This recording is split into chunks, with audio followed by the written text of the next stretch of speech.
Proverbs is a wonderful book. It's a book of wisdom. I think some of the people back many centuries ago called it the wisdom of the ancients. We don't call it that anymore, but it certainly is a book of wisdom, and it's from multiple people, Solomon and Hezekiah, and I couldn't tell you exactly who wrote this. Maybe it was Solomon, maybe it was one of those other people.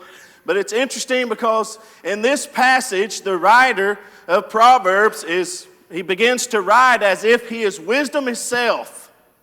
Like he's speaking to you, and as if you're having a conversation with wisdom, which is wonderful. Because I have a conversation with people, and I think they think they're having a conversation with the dummy. And it's partly true. But when we read these words, it's wisdom. It's for us to help us to learn along the way. And so we'll just jump in here. Doth not wisdom cry? This Proverbs 8 verse 1. Doth not wisdom cry? And understanding put forth her voice. She standeth in the top of the high places, by the way in the places of the path. She crieth at the gates, at the entrance of the city, at the coming in at the doors. In the beginning of the proverb, he says, wisdom is yelling at you. Listen. Wisdom is crying to you and begging you and pleading with you to listen. I want to tell you something. Don't listen tonight because it's me. Listen to the words of the wise man. Words that will help you.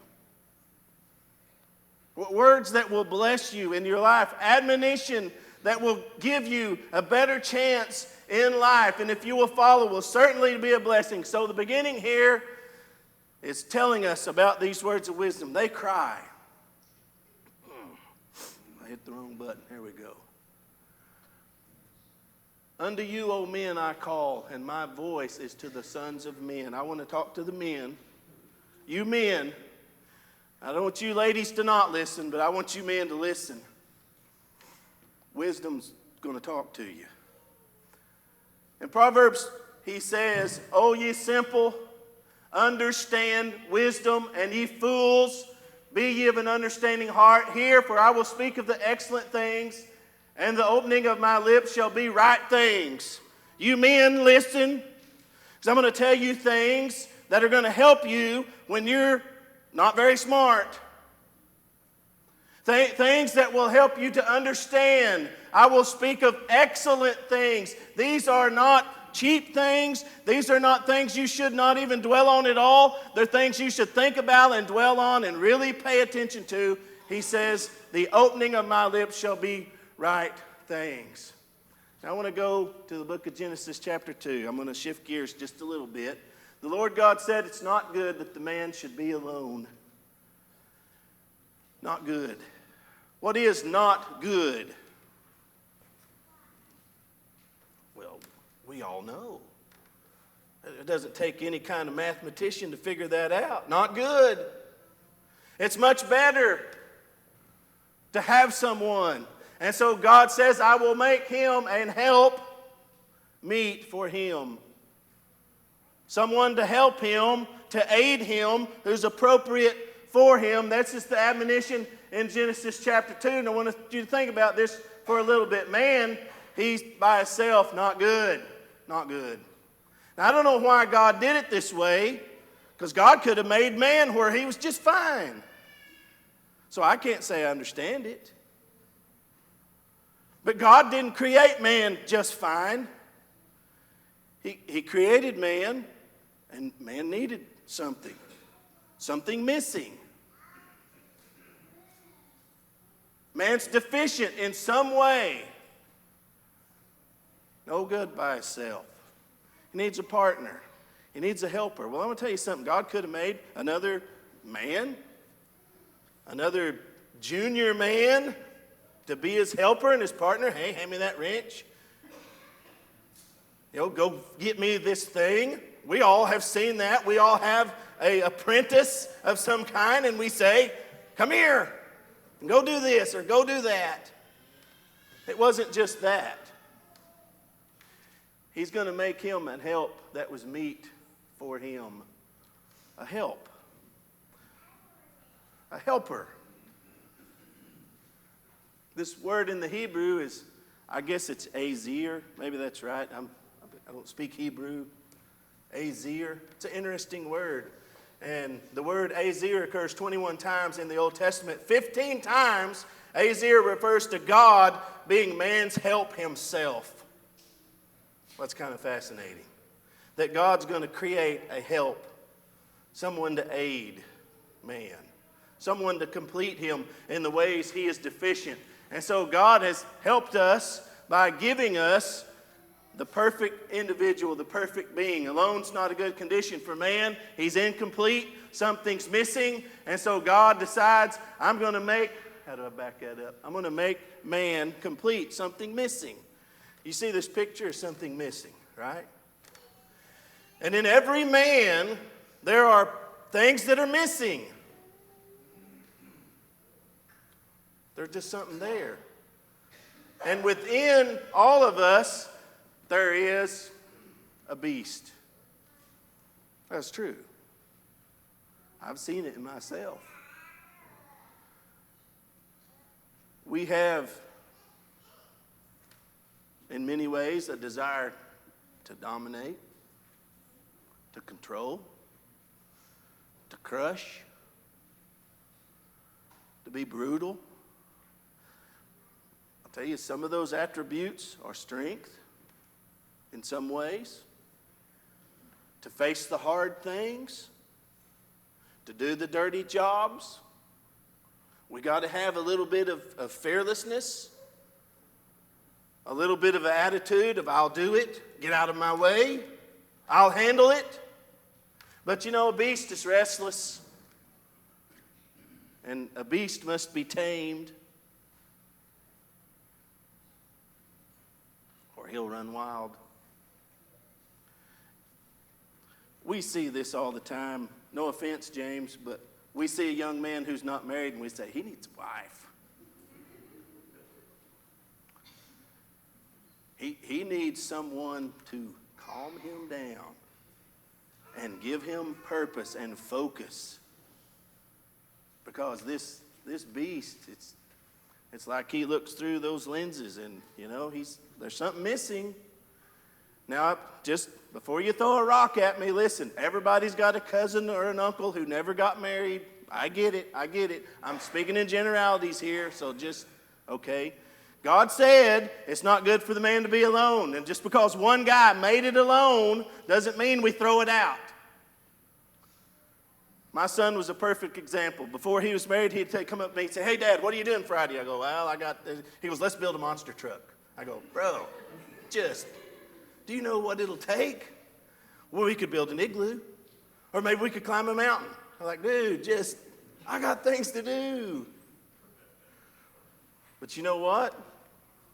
This beast is not all bad, but he's not all good either.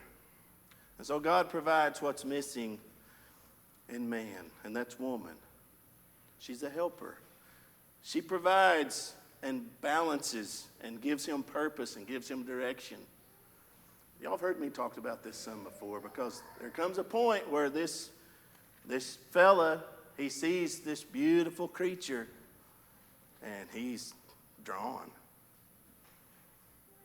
And you never can tell about a guy. He can just be as tough and macho and all those kind of things, and then one day, man, he's interested in pretty things. And God knew we needed that. Okay? And we see the world in a different place. And I'll tell you, my son's been married 4 or 5 years. I don't keep up with the anniversaries like I ought to, but he's a totally different guy.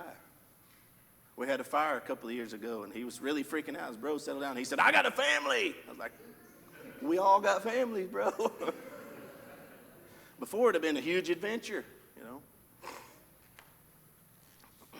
So if I was going to give this sermon a title, it's going to be Live with Your Wife. I want to talk to you guys about living with your wife.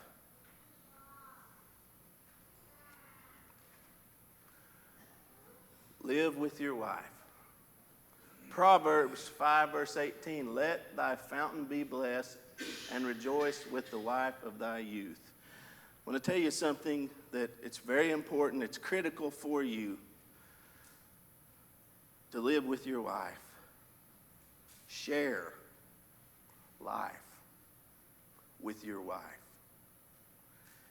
Now, men have a lot of pressure, and maybe I will speak to the ladies. There's a lot of pressure on men. There's a lot of responsibilities. And it's a heavy load to bear. And I'll tell you something. If you're not careful, you men, you'll live your whole life, and you'll be cranky, and you'll be hard to get along with, and you can be plumb mean, and we'll take it out on the wife. I've done it. We'll just take it out on the wife. And she don't deserve that. And if we're not careful, we'll get into a habit where we just live day by day and meet deadline after deadline after deadline and pay bill after bill after bill, and we'll look up and we've been 5 years without a date. And we hadn't held hands and held hands. We haven't held hands in months and months and months. Stop. And rejoice with your wife. I want you to take that home. Rejoice with her. Have joy together. Share life and its joys together. And he says, your fountain will be blessed. That's what he says. And so these things are an admonition. This word rejoice, an interesting word. If you follow these kinds of things, it means to brighten up. Well, I don't know about y'all, but have you ever seen somebody and when you see them, you just go, man, you just smile all over. That's what he's describing for us with our wife. It also can mean to be or make blithe. Now, has anyone here ever seen Ty Fleming blithe? Nobody? Maybe? I ain't sure what blithe means. We'll find out here in just a minute. It means we ought to be gleesome. Has anybody seen Jerry Gleesome? Have you seen him gleesome, Kathy? No, maybe. All these words, they cover a variety of things, obviously. Blithe means carefree and lighthearted. Gleesome means full of jubilant delight. We're not talking about just a little bit happy. We're talking about real happy. We're talking about hopping and skipping happy. I was told that men can't be happy unless they've killed an animal or won a game. And those two times it's appropriate to hug another man. If you killed a trophy animal or you've won a game. He's saying, rejoice, be very happy with your wife. Live a life that's happy with your wife, and you will be blessed. Okay. Young's Literal says, rejoice because of the wife of thy youth. Maybe that's a better meaning. I don't know. Every husband should delight in his wife. You should take delight in her.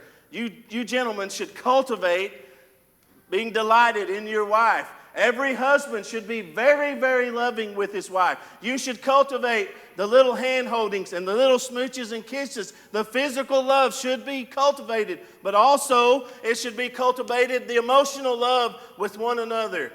Cultivate those things with your wife. That's what the wise man says to do. You chose her. Is there any man here today that's married that your wife asked you to marry her? I doubt it. You can create an atmosphere with your wife that's just tension and dread and grump and gripe and complain because the socks are folded wrong. You understand. We can do that. You ought to be very loving with your wife. God gave her to you. God made the perfect woman for Adam.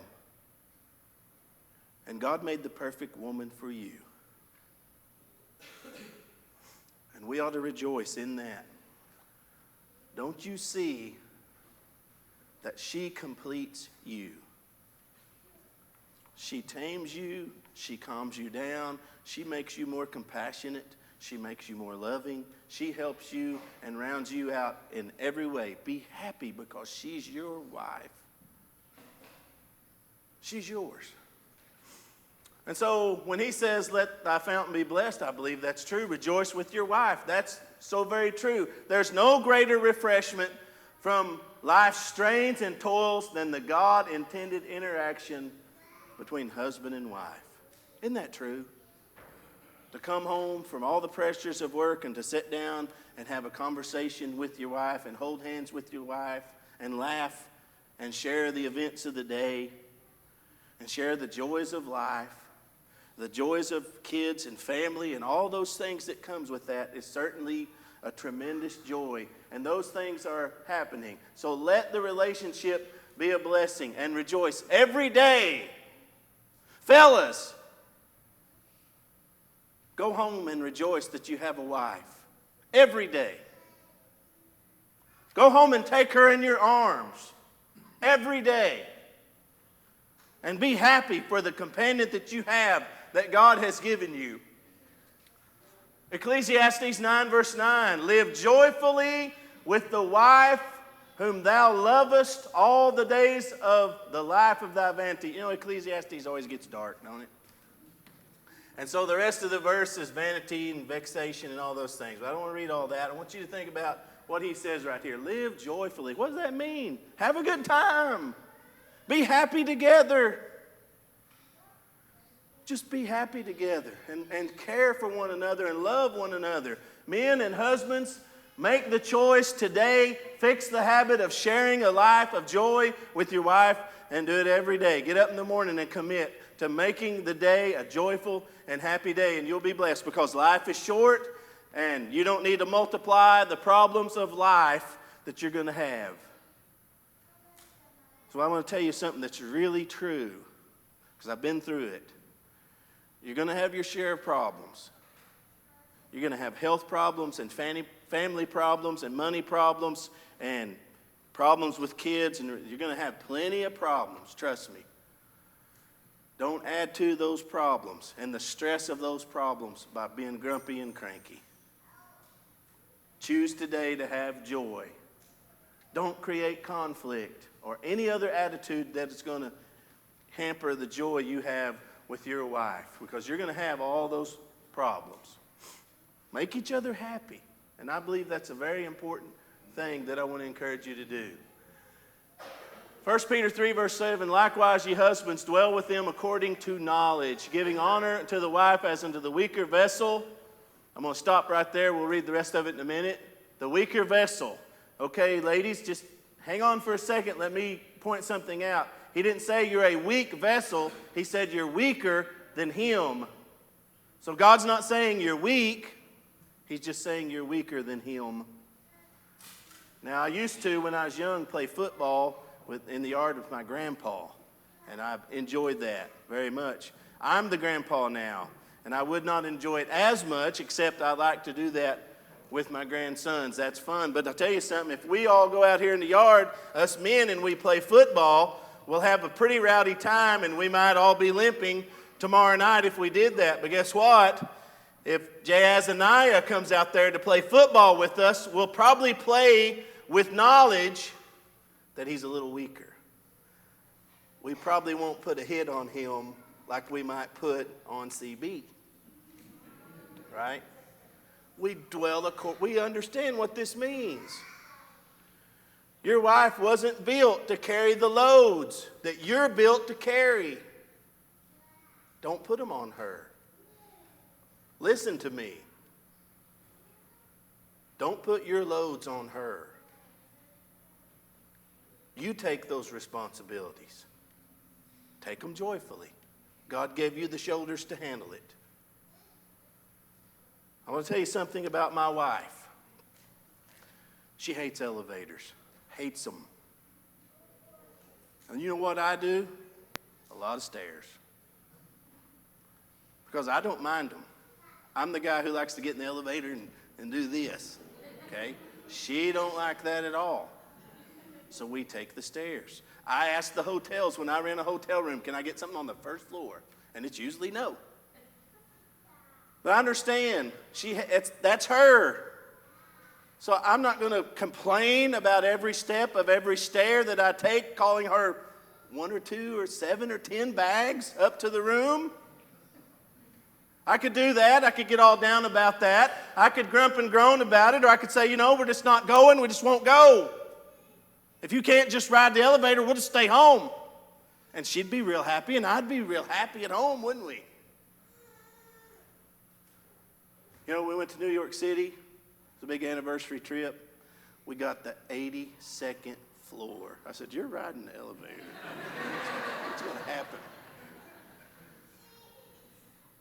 Now, I'm supposed to lead, and she's supposed to submit. And you know what she said? Okay. Okay. Just wait till it clears out and nobody's in it. That's fair. It opened up. Nobody was on it. We got on it. I pushed 82. We went up 2 floors and 12 people got on with us. She's digging into my arm. Listen, you know your wife. You know the things she struggles with. Be nice. Give her joy. Let your fountain be blessed. And dwell with her according to knowledge. Now here's something I want to point out. Several things. Man has a strength. It's labor and strength go hand in hand. God give him that and ask him to lead. Woman's tenderness and ability to nurture go hand in hand with the man. And that's what makes a perfect union, I believe, along the way. What you don't have, she provides. You ought to take joy in that. I think that's true. She needs your strength and labor. You need her tenderness and ability to nurture. Can you imagine if God some way provided there to be a pathway for only men and then there be babies? You know what we'd be saying? How do you shut this kid up? He stinks again. We need that nurturing. We're not great at that. We need the tenderness. I'm saying to you, the description of weaker vessel is not weaker in any way. It's not as strong as a man. It still has strength because nurturing is a strength. Tenderness is a strength, is it not? And so live with your wife with wisdom and knowledge that shows judgment, fairness, gentleness appropriate to someone that's weaker than yourself. Now I want to back up here. Likewise, ye husbands, dwell with them according to knowledge, giving honor unto the wife as to the weaker vessel, being heirs together of the grace of life, that your prayers be not hindered. What's the word grace mean? It means favor. Favor. All right, I'm going to tie this directly to let thy fountain be blessed. You want your home to be blessed? Then be fair with your wife. Don't give her your jobs. Lead her. I'm going to tell you, fellas, most likely she wants to be led. Most likely she loves your strength. Most likely she loves everything about you and wants you to lead. But we got to do that with knowledge, or he says the grace and the fountain will be hindered along the way. And that's what I want to point out, of heirs together of the grace of life, the favor of life. Okay. Ephesians 5:33, nevertheless, let every one of you in particular so love his wife, even as himself. We all love ourselves. I believe that's true. Colossians 3:19, husbands, loves your wives. Be not bitter against them. The first thing I want to point out is you can't be selfish with your wife. It won't work. It's a joy killer.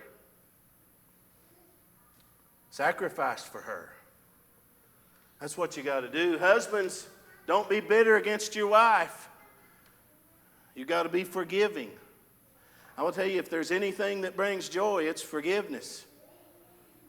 Be forgiving to her along the way. Ephesians 5:25, husbands, love your wives, even as Christ also loved the church, gave himself for it. Sacrifice for her. Guys, listen to me. Sacrifice for her. Be there for her. You may not get to watch the ball game. You may not need to go out with the guys.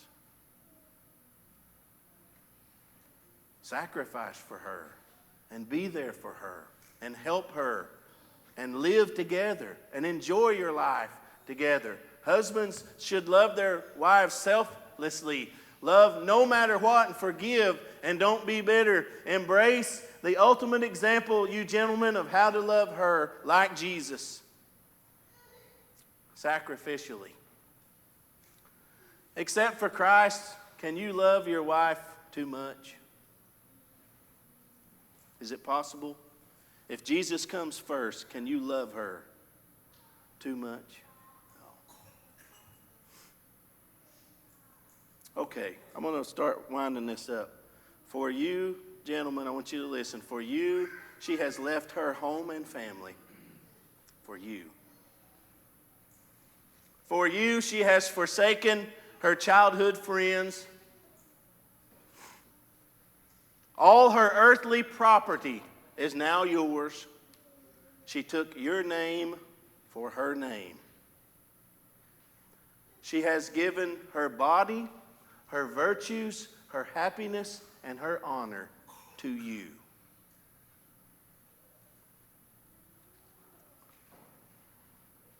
The least you can do for her is to love her and strive to make her happy. That's the least you can do.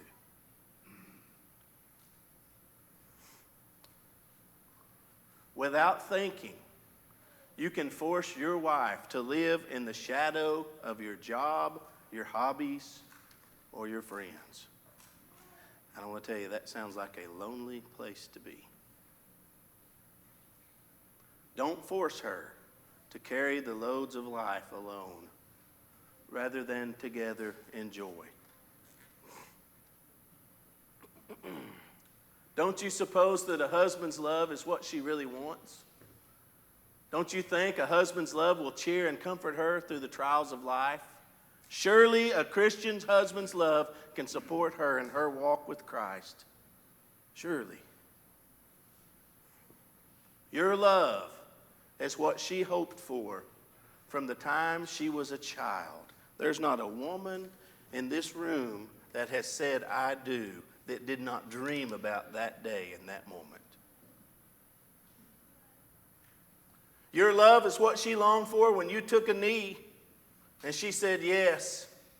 If she does not have your love, where can she go for comfort? If she cannot find joy in you, where can she go? Proverbs 8, verse 32. That's where we started, right? Now therefore hearken unto me, O ye children, for blessed are they that keep my ways. Hear instruction, and be wise, and refuse it not. Blessed is the man that heareth me, watching daily at my gates, waiting at the post of my doors. For whoso findeth me findeth life, and shall obtain favor of the Lord. What the wise men say to do, live joyfully. It's on you, gentlemen, to lead. Lead your home to be a home of joy. Rejoice every day with your wife. You can make it so. You can get up in the morning and you can look at your wife and give her a hug and kiss and say, we're going to have a fun day, a good day, a happy day. You can make it so.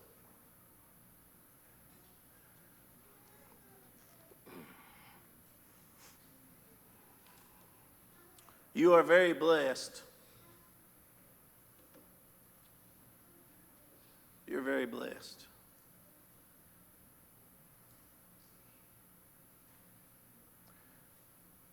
You ever have a hard stretch in your life?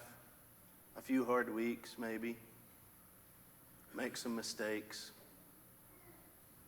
Have some failures. Crawl in bed. Good night, dear. Good night. You lay there and you can't sleep. Think about your choices. Think about things you said, things you did, and your heart gets filled with regret. And you lay there, and you, if you're like me, you think, I'm no good.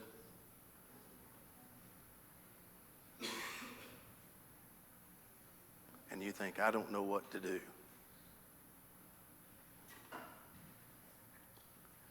And you reach over and she wakes up and says, what's wrong? And I want to tell you, you are blessed.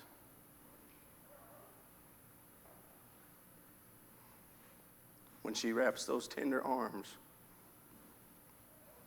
around you and says, it's going to be all right. Says, you're a good man. Let's pray together. You are blessed.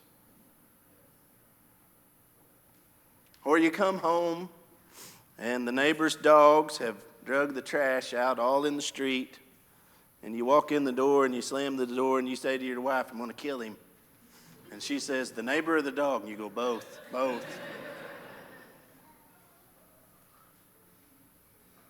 She says, just calm down. Come here. Wraps her arms around you. Oh, the beast just quits barking inside, and you go, I'm glad he wasn't in here. I'd have killed that dude. You're blessed. When you get to a point with your son or your daughter and you go, I don't know what to do, and you go in there and go, I don't know how to do it, I don't know what to do, and your wife looks at you and goes, they're just like you. I'm going to tell you, fellas, you're blessed. God has blessed you tremendously. So rejoice with your wife and let your life be blessed. And so that's the study of the evening. Thanks for joining our Sermon Series podcast today. For more, check us out on YouTube or come worship with us on Sunday mornings and Wednesday evenings.